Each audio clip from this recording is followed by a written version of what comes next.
Good evening, everyone. Good evening from North Macedonia. This is Kazi Altaf again with Stories Without Borders, episode 2. And on this new episode, we have my good friend and fellow Peace Corps volunteer, Steven Copel. Steven, welcome to Stories Without Borders. How are Thank you? you, sir. I want to give you kudos. You said my name correctly, my last name, and most people don't. So that you're off to a very good start. Perfect. All right, Steven. So, if you can kindly give a brief introduction of yourself. I'm a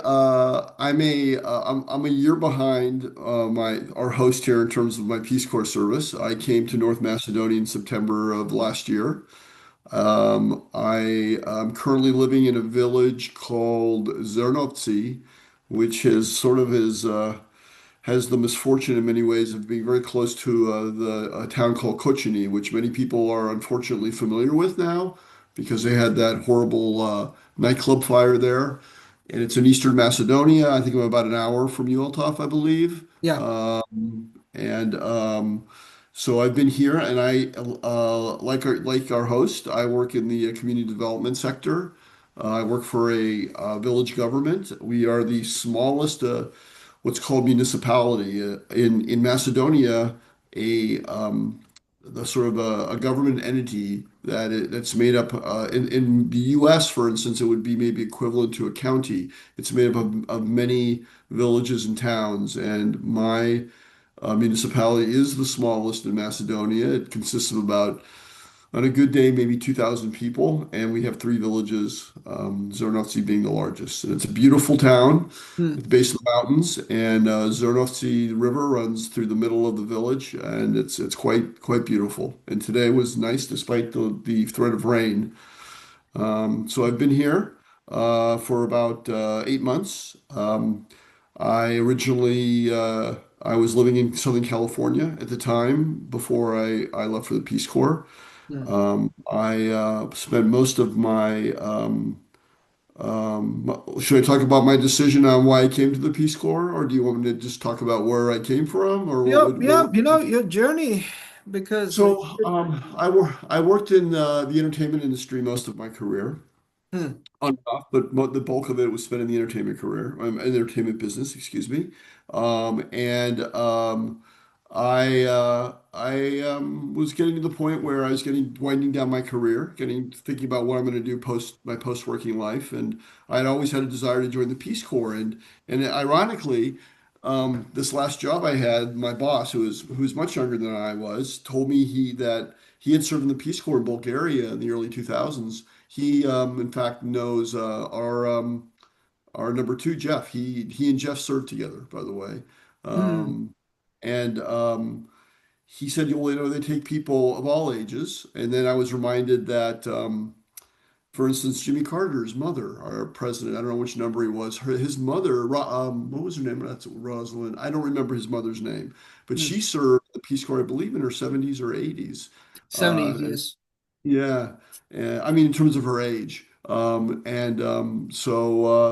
I had always had a desire to do something on the international side or exploring the world a little bit. And I thought, well, let me see if I can go see a little bit of the world and maybe help a few folks while I'm at it too. So I decided that my job was not a great one. In the entertainment business, I think it's particularly ageist in terms of as you get to be an older worker, your value diminishes maybe more so than other industries, and I wasn't really feeling appreciated, and job satisfaction wasn't that high. And I said, "Why am I doing this if I'm so unhappy?" So I applied for the Peace Corps. I'll bore you with a little bit with the details. It was almost a 2 year trek to get here. As you probably know, for older applicants, the health screening is pretty serious. Hmm. Even for younger ones too. A lot of folks don't make the cut. Yeah. So I was originally medically rejected. I was supposed to go to Albania in October of 2023. And I hadn't been cleared. I mean, I'm a mature adult, and I had a house and a life. And I said, I can't wait. As you know, the Peace Corps they'll say, well, we'll clear you 2 weeks before you go. Well, I can't live my life like that. So I decided to withdraw. And and after that, it turned out I failed my medical, Hmm. and I had to appeal. Hmm. And I cleared in about 4 months later. I cleared, and then they were going to send me to the Republic of Georgia in April of 2024. And a month before I was to leave there, they decided that I wasn't going there for various reasons. So they told me that they're going to find some place else for me to go, and I ended up back in the Balkans where I was kind of going to go in the first place. And I was happy to be back in the Balkans. And I'm happy to be here in North Macedonia. As you know, my friend, it's a beautiful country and the people are very warm and generous. So that's Yes. kind of my life up to the Peace Corps, at least in the last year or so. Previously, as we discussed a week ago, you did mention because why I'm bringing this up is because I myself am an immigrant with an immigrant family. So Yeah. I would want to know because America is a land of immigrants, right? America is built by I immigrants. So I want to do. hear from you. I think a story I'd like to tell you, Altaf, is the one that I told you about. Here in the Peace Corps, we have what's called a counterpart, and the counterpart is a you work for an organization. It's the person who is, for lack of a better way of saying it, responsible for you. The person that you work with, that guides you while you're here, who will help you if you get in trouble, or just a friend, a soulmate, someone that is your lifeline while you're serving a country other than the Peace Corps. And my counterpart said to me, he goes, I mentioned to him as we discussed, I'm the parents of German immigrants. My parents came here. I'm Jewish, so my father's family came here before Hitler came to power, Hmm. and my mother's family came unfortunately after, and they went through all that craziness that Hmm. happened while the Nazis were in control of Europe. But my counterpart said to me, and I explained to him my life story, and he goes, "Well, are you German or are you American?" I said, "His name is Blagoy." I said, "Blagoy, I'm an American of German heritage." He goes, "No, you have to choose." And I said, no, I don't have to choose. I identify as an American, but my culture is still very important. I think that's you and I sort of got off on that tangent when we were talking about that. And it's Yeah. very interesting here in Macedonia, in a place where the culture and this is where they've been here for thousands of years, and they have this rich history Hmm. of ethnic differences, and the way they perceive their identity is so much different than the U.S., where we're a land of immigrants and kind of cherish the opportunity that America's given us, and we look to, I think, at least we used to identify as Americans, but we still hold on to our family's culture because it's important to us as well. So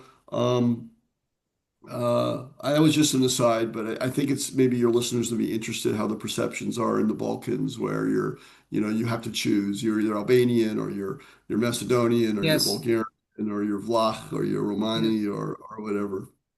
Coexistence, Yeah, coexistence is very important. And, based on what we are experiencing in the Balkans, it's a very diverse country. You have the Vlach, you have the Roma people, you have the Albanians, you have the Turkish people, you have the right. Macedonians, different ethnic backgrounds, though neighbors, but they have different cultures and they're coexisting in a country. Even though the Balkans, it does have a very bad name of being the most dysfunctional family in Europe, but they are coexisting together, right? Yeah, they have an adjective, right? That's come to be named after them being Balkanized. So I guess Balkanized, the yes. reason for that. If I can go off on this a little bit more, I know you want to Yeah, talk about my family, but I think yes, this will be interesting to your listeners. As you know, I've started a couple of youth clubs here in Zrnovci. And one of the young men, he's about 12, he's been asking me for weeks to come to his house to meet his family, which was so very nice and generous. And the Macedonian people are, to a fault, and just incredibly generous people, warm, welcoming people. So I went there, and it was he, his older brother, and his Baba. And Baba is a grandmother in Macedonia. His parents weren't home. It was in the afternoon. And interestingly enough, Altaf, he's 12, his brother's 13, and these two young men proceeded. They were very very what's the word I'm looking for? They were very conscious of the politics and their country and the peoples. Well And informed. yeah, and what's interesting, which I found a little bit disappointing, is they've already sort of have fully formed ideas of how about some of the other ethnic groups in their country, and what they said about the Albanians and what they said about the Bulgarians.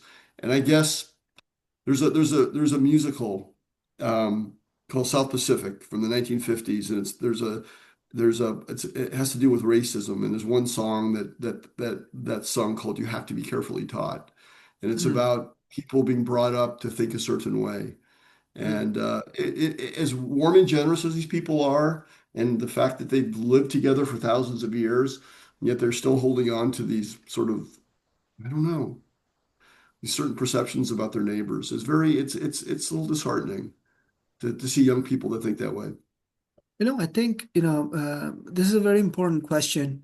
This is for the global audience and from anywhere around the world.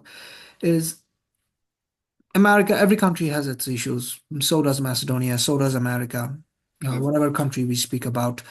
But at the end of the day, what's more important is America can be an example of how coexistence happens, how it's accepted, and how it can flourish. You know, uh, you know, thinking about the positives, not the negatives on that side.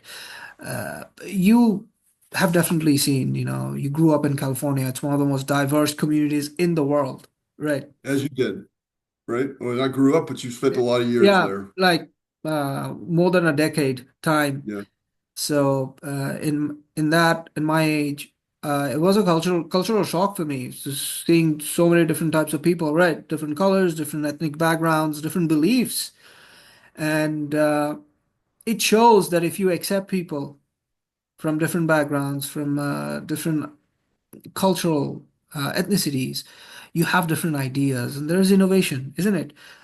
Did you feel that, you are definitely, you have more experience and more exposure, as you said, you're from California and in the entertainment industry too. yeah. I feel it in the sense, well, as you said, we have our problems, but I think as I explained to these, getting back to my conversation with these two young men yesterday, I explained we have a very diverse culture. It's a little bit different. But with that diversity brings a cultural richness.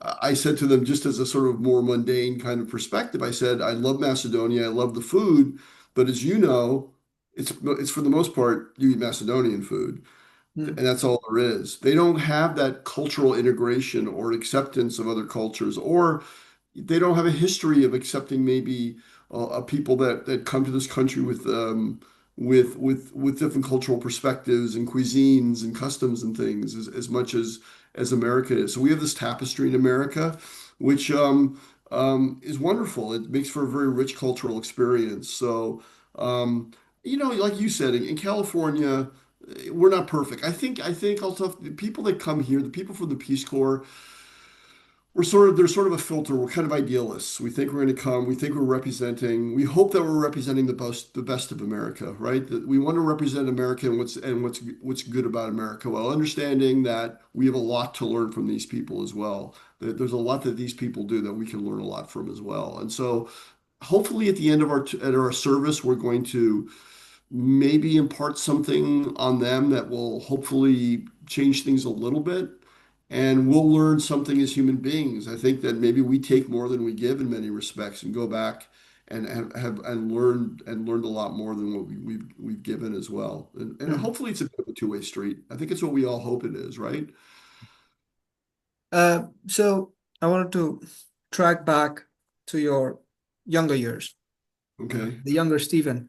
So as Oh a younger my. Stephen, everyone has challenges in life. Uh, I wanted to know, how did you cope with the challenges starting as a younger Stephen to educational life and then to professional life?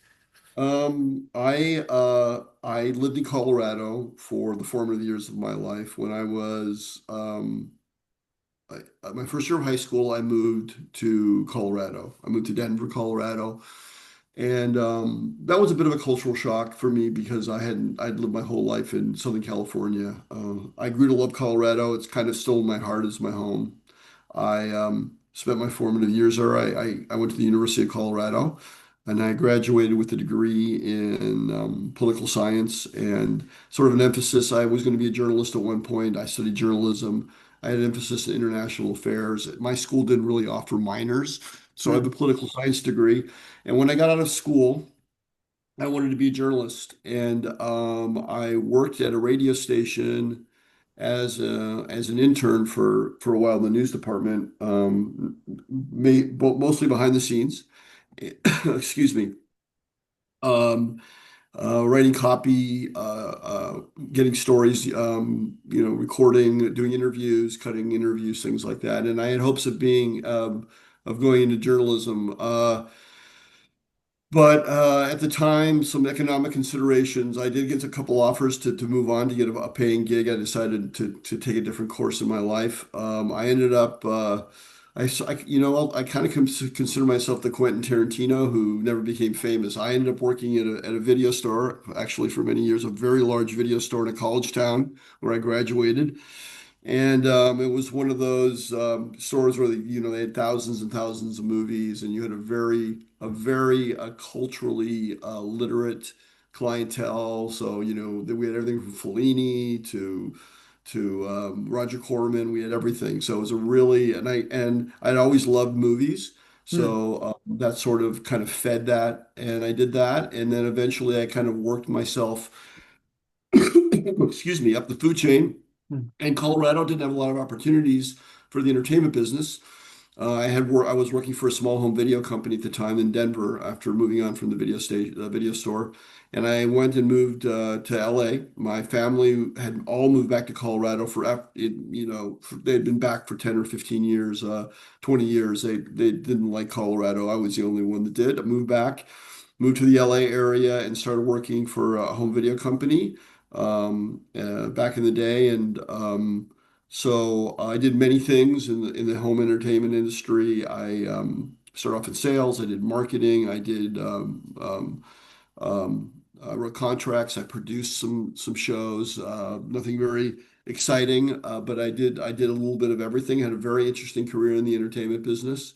Um, but the thing with the entertainment business is that it's sort of, what's the word? There's sort of a vagabond existence. It's like anything in the media. You end up working a lot of places because companies, they lay people off. They have a change of management.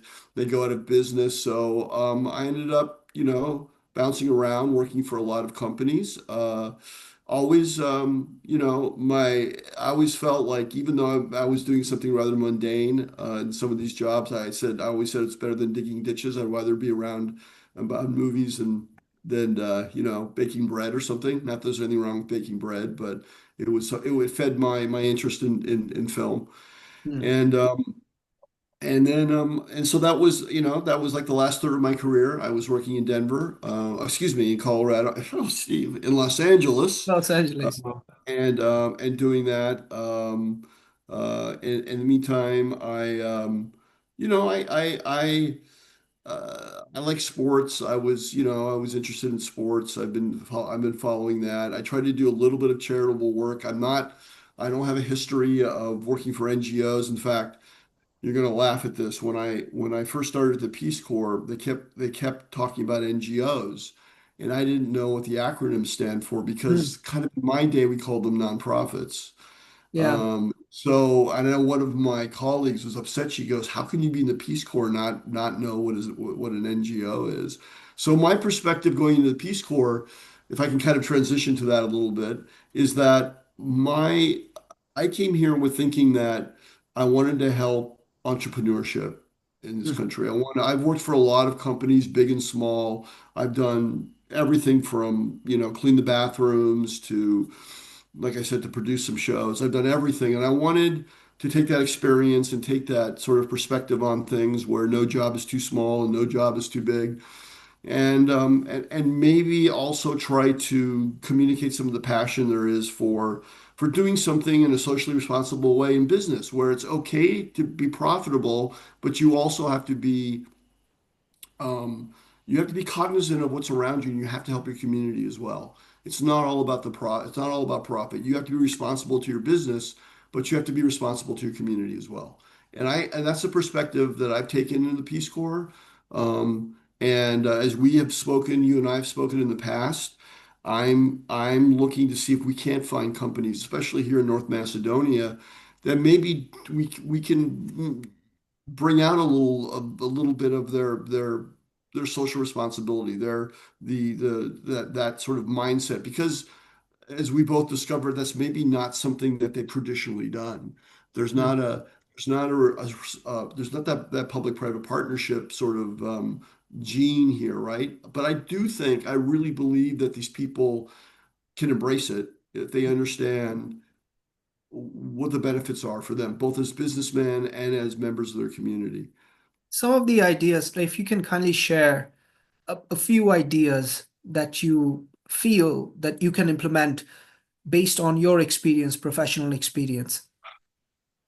I look at it this way. I think that I look at I had a background in sales, as I told you, and to me, it's transactional. I'm going to you help me with my summer camp as an example, and I'm going to make sure the community knows through my marketing, through the participants and their parents and the community that understands that are sending people to the public camp that are involved, that you as a business are invested in the community, that we're going to show that when they see your logo, your sign, that they know that you're a positive aspect of the community. So to me, that's the pitch. To me, it's a business transaction, right? That you're you're going to see a benefit other than the fact that you have sort of an altruistic motive, which hopefully we're keying into. There's a business aspect of what we're doing as well. It's good for business. It's good for your business to be involved in the community. It's good for your business to invest in the youth and the people of your community because not only will you get sort of that passive marketing kind of aspect of it by adding value to your brand, but you'll help raise a generation of kids that will become potentially valuable employees for you as well. Or they'll become wage earners that will buy your products because they're successful career people, that sort of thing. So I guess it's sort of the basic kind of, in a sense, maybe the what is it, Adam Smith who said capitalism with a heart. We're kind of taking those motivations and we're pushing them towards the public good. Hmm. So that's what you mentioned prior, the private and public relationship. So private and NGO relationship. Basically, the NGO provides their expertise through their marketing, right? And the private company provides support Right. in terms of Yes. sponsoring that increases their Mhm. visibility in the local community. Right. And You it's know, very Bob, it's sort of like I believe it or not, there in the home video business, there are brands. There's Disney. People see Disney and they have a certain association with it. For the people who are really into art films, there's a brand called the Criterion Collection. I don't know if you've ever heard of it. They specialize in international cinema and they do like Lamborghini versions of DVDs and package still people buy package media with the perfect transfers, lots of extras. And they have brand equity, it's called. And brand equity means even if I don't know the movie, if Criterion is putting it out, it must be good, and people buy it because they have the brand equity. Like Hmm. like Porsche, like Yves Saint Laurent, right? People think they associate quality. So I think that helps for a private enterprise to be associated with a positive social event or movement. organization. It provides brand equity for that business. The allure of let's say with us the YMCA, which is a hopefully it has a very still has a positive association that the YMCA's association with this company, they'll both benefit from it. It'll build both their brand equities. Yeah. Interesting. I really love that experience explanation because it's important that you mentioned brand equity. Why is it so important? If you are really a business in this day and age, where social services are most essential, you can, I do believe something, money begets money, right? So Exactly. if you invest money on the community will see you, yes, oh, this guy is helping. It reminds me something of like uh, the mining business in Africa, for example, the Ashanti region in Ghana. Right? Hmm. If you want to have a mining business, if you want to mine the gold of the local community, you have to build a school, right? You have to bring your banners, you have to meet with the Ashanti community head, the tribal head, and the tribal head is going to ask you, okay, what are you going to do for us? They say, okay, I'm going to build you a hospital. I said, perfect. Then there you go. You have a lease for X amount Yeah. of years. You can do it. So, and that creates trust. I'm not encouraging mining because it destroys our Yeah, earth. there are other, yes, there are But other associated issues yes, with that, but yes. yeah. But I understand, and I want to give you an example of the opposite. It happened today. We had a run in Hmm. Zernov today. A run for it was for we had one young lady who perished in the Kochini fire. It was they have the run every year, but this year it was specifically dedicated to her to raise money for what happened. And my colleague from the municipality said, believe it or not, here in Zernovci, this tiny town, we have a professional soccer team. As you know, here there are different levels. I think it's a third level league. But he commented, and I met the owner of the team the other day. I had a meeting with him. He's a local businessman. He actually believes like we do about investing in the community, which is very positive. But my counterpart said, I'm very disappointed that nobody from the soccer team came. They were invited to this event and they didn't come. So that is sort of the opposite of the Ghana experience, where you have the opportunity, you have a new business in this village, you have a soccer team, and your business did not participate in a community event. That's the opposite effect, don't you think? You're Yes. creating a will towards the business. Maybe people won't be as excited about going to the soccer game now because of what happened. It reminds me of the Coca-Cola Foundation, you know? Coca-Cola definitely, the company, they invest a lot on their marketing, but also they connect with the community. I'm not saying Coke is a very good soda. It's not, no soda is good. It's your one-way ticket to diabetes and obesity. So, but I'm just saying on the business perspective of how a private business can communicate with the public, right?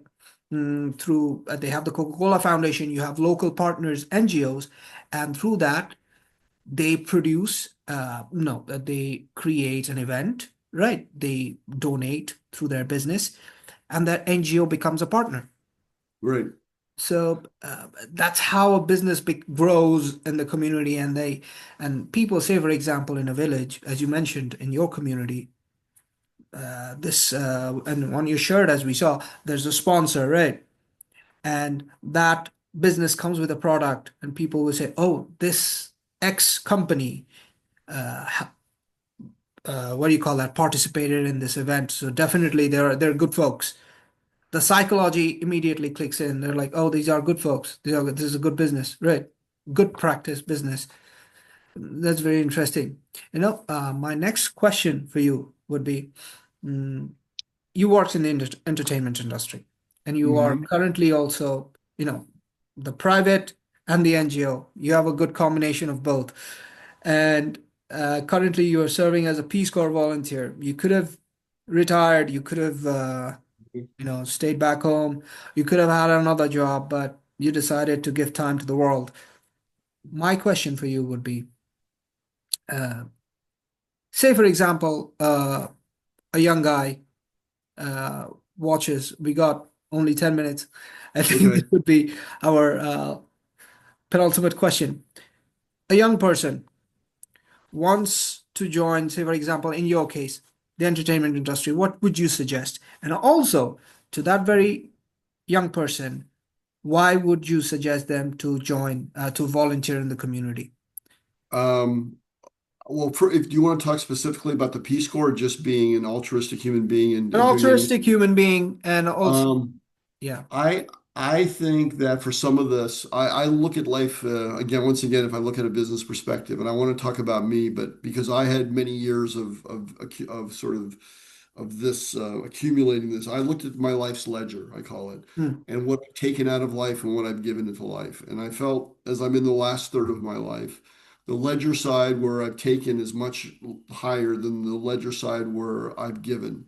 And I wanted to make an effort to try offset that a little bit. I want to give back to the world something that I've taken and what life has given to me, what it's given to my family, being an immigrant American, what the opportunities that life has provided for me. And I would say to a younger person that maybe get started a little bit earlier, keep the ledger balanced. It's great to chase your career and try to make a good living and go on vacations and accumulate some material, things. But at the same time, I think you have to understand that you've got to keep the ledger kind of even. You've got to give back. You got to give back to the world too. It's sort of I think that to me it's the natural order of things. You can't keep taking all the time. You have to give a little bit too. And I think the earlier you get started, I think the better it is. I think it leads to a much more fulfilling existence as well. I didn't really have that sort of drive Altaf until the last couple of years where I'd work at delivering food to seniors and that sort of thing. And it was so fulfilling. And, I almost felt selfish because it made me feel so good. But I thought, I'm still giving back to the community a little bit. And I feel that way about the Peace Corps too. It's been, as you know, it's a rewarding experience. You just hope that you can give back something while you're here. mm. And in the in and now going to the entertainment industry, Yeah. young people, there are a lot of people who want to be part of the entertainment industry. I think that you have to go in with your eyes wide open. It is a business. A lot of as a young man, to me, it was about the art. It was about serving the world great art. And at the end of the world, at the end of the day, it is a business. So I think you have to be sort of understand that perspective where for maybe every Minecraft the movie you put out, you're putting out a piece of art. That's maybe a bad example. I'll get some people mad at me. But that you do both, that you serve creativity and you have to serve commerce because and you have to serve commerce to kind of enable the creativity, don't you think? To finance the creativity, to allow people to make great art. Sometimes you have to make, popcorn movies. So you have to serve both masters, I think. And if you go into it, you can't poo-poo the movies that the blockbusters and the comic book movies and things like that. You have to allow for those to allow for the movies that are going to stand the test of time and that become great art. I mean, to me that was the biggest thing I've learned. I got very cynical towards the end. It's I worked on some pretty bad movies. It damaged my love of cinema a little bit. Working for some of the small companies. But I worked on some great movies. I worked with some great movies too that made me proud to be in the business. So you have a little bit of both. Yeah. I think that's with any piece of create anything that kind of mixes commerce and art. I think that's going to happen. Music, right? Music, theater, anything. For every Iceman cometh, there's cats. I don't know. When it comes to Broadway or something. Mm. So what I would also feel that I should add is, in the entertainment industry or any industry you go to, if you really see that, you love that, you can make an art out of that. You can still have your passion for it. I Yes, mean, like I passion for that. said, I always had a passion. Like I said to you, I always said I could be. I always said I had this thing in my head that I said I could always be digging ditches. That's kind of my analogy of doing something that's not as interesting. But I was still around. I was still around the movies. So even though there were days that drove me crazy, and I said this is terrible, or why am I doing this? I always said you could be doing something that you have no passion for. So. That I think that's what's most important. That's what happens when you sort of leave on life's path for a career. You always want to do something that you're going to hopefully not hate going to work every day, and that wasn't necessarily the case with me. I had a lot. It allowed me to to travel, to see great things, and I'm always grateful for that. You know, Perfect. it, In 1 minute, okay. Stephen, what's your message uh, to the audience, the global audience? What do you want to say to them? I think tolerance, I think cultural understanding, I think being curious is really, really important. And don't have any expectations or don't have any try not to have preconceived notions. We all do. It's really hard not to. But keep an open mind, be curious, ask a lot of questions unless people get really annoyed, and try to learn. Even now at my age, I am still thirsty for knowledge. I still want to learn. And I think you always have to have that, to have it in your heart. And I think that's you just be tolerant, be understanding, be curious, and don't judge people. Hmm. Hmm. Very important. Very Yeah. important. Not judge people. As Stephen said, knowledge be thirsty. Thirsty for knowledge. The more knowledge we have, the more exposure we have to the world, the more we will be able to have tolerance and be Yes. accepting of the people. Because this world, we are all diverse. We have God knows how many languages around the world, how many ethnicities. We have officially, I think 198 countries plus, more than 200 countries. In those countries, each country has so many different cultural groups, so many different languages, cuisine. That's the beauty of the world. Yes. And the more we learn, the wiser we get. We have a How, saying in our culture, in the Middle yeah. Eastern culture, Islamic culture, I would say, is that But well, just to interject, how boring would it be if we were all the same? Wouldn't that yeah, be that yeah, wouldn't be interesting at all? yeah. It was just exactly. That would be very boring. We love to have different colors, different taste. Even the example of our tongue, right? Our tongue palette. It's an example of for me, I would say, a creation's example of different tastes. We feel different emotions when we taste different things, right? Uh, Right. it makes us everything. Our feelings change. We feel good to be alive. So Yes. thank you, folks.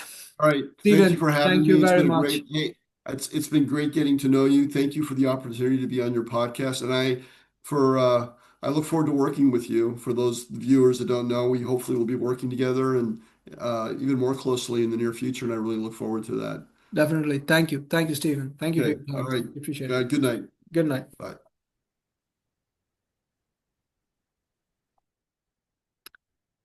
Folks, so this concludes the episode number 2 for Stories Without Borders. I hope the experience and the life of Steven Copel, you were able to learn something and you were able to understand a lot of things Steven said. Until next time, looking forward to our episode 3. Thank you. Good night. Ciao.